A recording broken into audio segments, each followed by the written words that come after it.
नमस्ते बच्चों, कक्षा 7 विषय विज्ञान और लेसन है 15वां प्रकाश। इसके बारे में अपने पहले पढ़ चुके हैं, तो इसके क्वेश्चन उत्तर देखते हैं। तो देखो, पहला क्वेश्चन क्या दे रखा है कि रिक्त स्थानों की पूर्ति कीजिए। इसमें भी पहला क्या है कि जिस प्रतिबिंब को पर्दे पर न प्राप्त किया जा सके वह क्या कहलाता है। वह कौन सा प्रतिबिंब कहलाता है? आभासी। वह कौन सा प्रतिबिंब कहलाता है? आभासी प्रतिबिंब। जिस प्रतिबिंब को पर्दे पर प्राप्त नहीं किया जा सकता वह आभासी प्रतिबिंब। यदि प्रतिबिंब सदैव आभासी और साइज में छोटा हो तो यह किसी उत्तल दर्पण द्वारा बना होगा। उत्तल के यहाँ पे क्या आएगा? दर्पण। और यदि प्रतिबिंब सदैव बिंब के साइज का बना हो तो वह कौन सा होगा? समतल। समतल दर्पण के द्वारा वह बना होगा। जिस प्रतिबिंब को पर्दे पर प्राप्त किया जा सके वह फिर क्या कहलाएगा? वास्तविक। जिसको न प्राप्त किया जा सके वह आभासी और जिसको प्राप्त किया जा सके वह वास्तविक। अवतल डैश द्वारा बनाया गया प्रतिबिंब पर्दे पर प्राप्त नहीं किया जा सकता। अवतल लेंस। अवतल लेंस के द्वारा बना प्रतिबिंब पर्दे पर प्राप्त नहीं होता। तो ये थे आपका पहला क्वेश्चन। इसके बाद देखो, दूसरा क्वेश्चन है सत्य असत्य कि हम उत्तल दर्पण से आवर्धित तथा सीधा प्रतिबिंब प्राप्त करते हैं। असत्य। उत्तल दर्पण से हम सीधा प्रतिबिंब प्राप्त नहीं करते। अवतल लेंस सदैव आभासी प्रतिबिंब बनाता है। बिल्कुल सही बात है। अवतल दर्पण से हम वास्तविक आवर्धित उल्टा प्रतिबिंब प्राप्त करते हैं। तो यह भी क्या है? सही है। वास्तविक प्रतिबिंब को पर्दे पर प्राप्त नहीं किया जा सकता, किया जा सकता है, यह भी गलत है। अवतल दर्पण सदैव वास्तविक प्रतिबिंब बनाता है, नहीं आभासी बनाता है, तो यह भी गलत है। इसके बाद देखो, मिलान करना है। समतल दर्पण। समतल दर्पण क्या बनाता है? प्रतिबिंब को बिल्कुल सीधा और बिंब के साइज का जितनी दूरी पर है आगे उतनी ही दूरी पर पीछे बनता है। उत्तल दर्पण क्या है? अधिक क्षेत्र के दृश्य को प्रतिबिंब, जैसे गाड़ियों में साइड में जो लगा होता है वो कौन सा होता है? उत्तल दर्पण। कि ज्यादा दृश्य, अधिक क्षेत्र के दृश्य का प्रतिबिंब बना सकता है।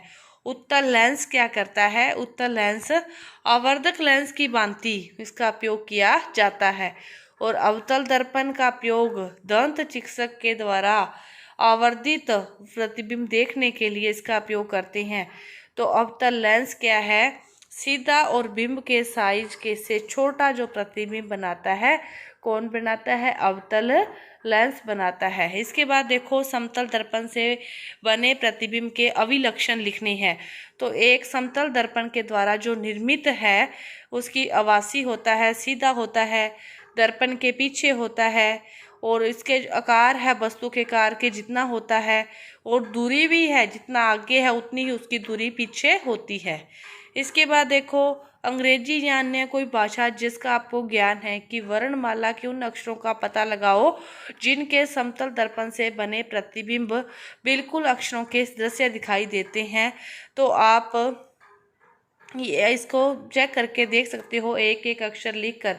तो जैसे अंग्रेजी वर्णमाला की अपनी बात करें तो इसमें A, H, I, O, T, U, V और भी कोई 2-4 अक्षर होंगे, डब्ल्यू और एक्स। ये ऐसे अक्षर हैं इनकी छवि क्या रहती है? समान छवि बनाते हैं। अतः ये अक्षर क्या है? पार्श्व सम्मित है। पार्श्व सम्मित है। इसके बाद देखो, छठा क्वेश्चन, आभासी प्रतिबिंब क्या होता है? तो जिस प्रतिबिंब को पर्दे पर प्राप्त नहीं किया जा सकता वह क्या होता है? आभासी प्रतिबिंब होता है।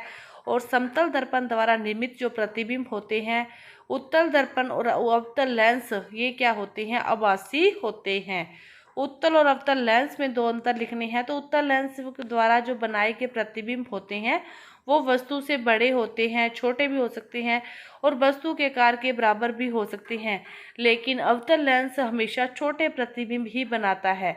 दूसरा कि जो एक उत्तल लेंस है वह वास्तविक व आभासी दोनों ही बना सकता है, जबकि एक अवतल लेंस है वो हमेशा आभासी प्रतिबिंब ही बनाता है। छोटे बनाता है अवतल और हमेशा आभासी ही बनाता है, लेकिन उत्तल कैसे भी बना सकता है। इसके बाद देखो, 8वां क्वेश्चन क्या है? किस प्रकार का दर्पण अवतल दर्पण का क्या है, एक एक उपयोग लिखिए। 8वां क्वेश्चन उससे पहले देखते हैं। जो अवतल दर्पण का उपयोग किया जाता है दंत चिकित्सक में करता है इसका, टॉर्च के जो प्रतिक्षेपक के रूप में भी इसका और सौर भट्टी में भी इसका उपयोग किया जाता है। उत्तल दर्पण का उपयोग प्रश्य दृश्य देखने में किया जाता है। जो चालक अपने पीछे के वाहनों को देखने के लिए जिस दर्पण का प्रयोग करते हैं वह कौन सा होता है, उत्तल दर्पण होता है। 9वां है कि किस प्रकार का दर्पण वास्तविक प्रतिबिंब बना सकता है, तो अवतल दर्पण वास्तविक प्रतिबिंब बना सकता है। और किस प्रकार का लेंस सदैव आभासी प्रतिबिंब बना सकता है, अवतल लेंस। वास्तविक प्रतिबिंब अवतल दर्पण और लेंस आभासी प्रतिबिंब अवतल लेंस, दोनों ही अवतल है, लेकिन आभासी में अवतल लेंस है और वास्तविक प्रतिबिंब में अवतल दर्पण है। बस अवतल लेंस और दर्पण की बात है। इसके बाद देखो, बिंब के साइज या बिंब से बड़े साइज का आभासी प्रतिबिंब बनाया जा सकता है, किसके द्वारा, अभी अपने बात की थी, तो अवतल दर्पण के द्वारा। इसके बाद डेविड अपने प्रतिबिंब को समतल दर्पण में देख रहा है। दर्पण तथा उसके प्रतिबिंब के बीच की दूरी 4 है।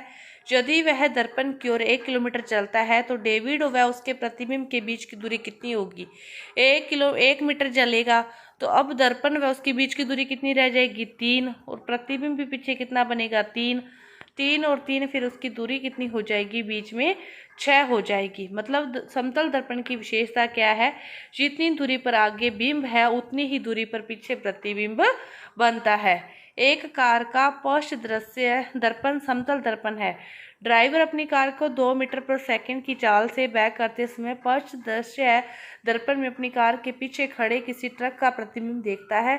ड्राइवर को ट्रक का प्रतिबिंब जिस चाल से अपनी ओर आता हुआ दिखेगा वह कौन सी चाल होगी, जितनी चाल से वह उसको पीछे कर रहा है तो उतनी ही चाल से वो प्रतिबिंब भी आगे आता है। तो कितनी चाल से, 2 मीटर पर सेकंड की ही चाल से उसको वो दिखाई देगा।